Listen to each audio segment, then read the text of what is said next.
Deepti Kadron joins me on the set to take a look at what the papers have been saying today. Hi, Deepti. Hi, Jeannie. You're going to start with the French papers and their reaction to the growing political crisis in Italy. And what it means for Europe in particular. That crisis, of course, began with Giuseppe Conte renouncing the prime ministership after he failed to form a government, or rather his selection was rejected. Italy is at an impasse. That's what La Croix, the French Catholic paper, quite rightly points out. The paper's editors feel that the Italian president, Sergio Mattarella, who rejected that decision, has taken a risk by refusing Conte's choice of finance minister, in particular a Eurosceptic, because Italy will inevitably head back to the voting stations in the coming months. And this time, the paper's editors say it could end up being an indirect referendum on Italy's role or future in the European Union. Italy accuses Europe for its problems, essentially. That's what L'Opinion, the right-wing paper, says. The cartoonist CAC is going with his own interpretation of Michelangelo's Sistine Chapel ceiling. This time, though, Matteo Salvini, who's the head of the far-right Northern League Party, is quite inelegantly, I must say, sticking his finger up at Europe as a whole, represented by Jean-Claude Juncker, the president of the European Commission. Next now to Portugal, Dipti, where lawmakers are voting on legalizing euthanasia and assisted suicide today. It's a momentous decision, at least according to some Portuguese papers, who say this could be one of the biggest decisions that the Portuguese government takes. Lawmakers will be voting yes or no to legalizing euthanasia and doctor-assisted suicide today. It's a debate that's dominated headlines in the past couple of days and continues today. Journal de Noticias reports that a majority of young doctors in particular are in favor of legalizing euthanasia. Well, it is a controversial subject, but it's certainly fired up opinion pages in Portugal as well. Well, because in part, at least, Portugal is a largely Catholic country, and religion and euthanasia often butt heads, not just in Portugal, around the world, really. O Público is another newspaper that, in this article, they support the right to euthanasia, but explain that the decriminalization of voluntary or assisted suicide is much more complex than a battle of believers against non-believers. Defending the right to euthanasia, I quote, is to recognize in each one of us a moral, intelligent, and free being to decide one's end to one's life.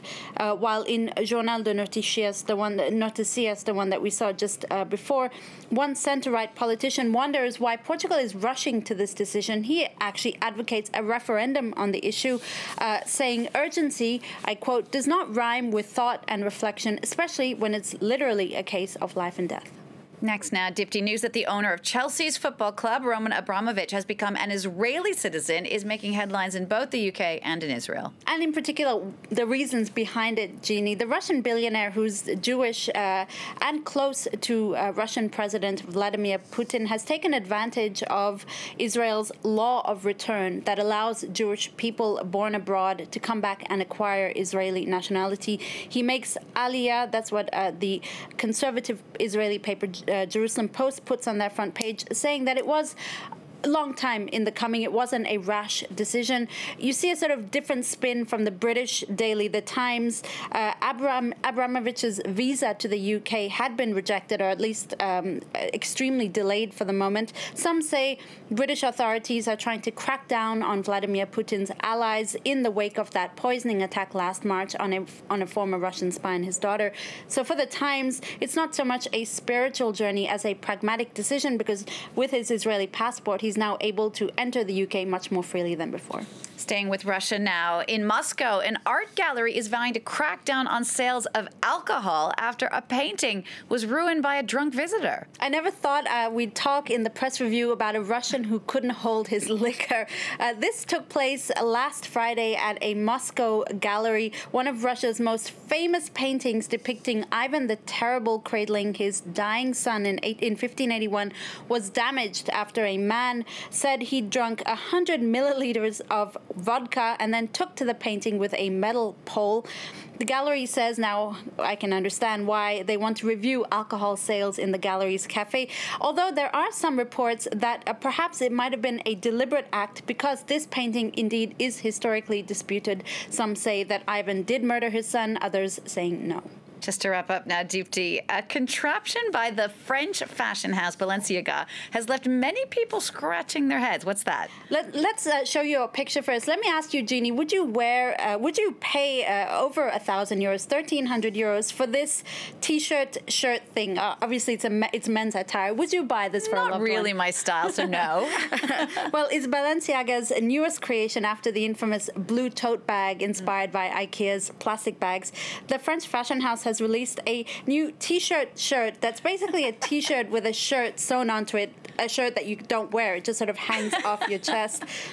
For information, if you really do like it, it comes in a shirt-on-shirt version as well. As Marie-Claire notes, it's just too much to handle for some Twitter users. One user quite rightly says, it's really the thing you wear when you can't decide which shirt to wear, so you wear both. While I really like this last tweet, this user here saying, it's called high fashion for a reason. Somebody must have been high when they created this. Ooh, that's mean. All right, Deepti, thank you for that. Deepti Kalaran with our look at the press review today. You can always get a closer look at that press review, of course, on our website. The address is france24.com.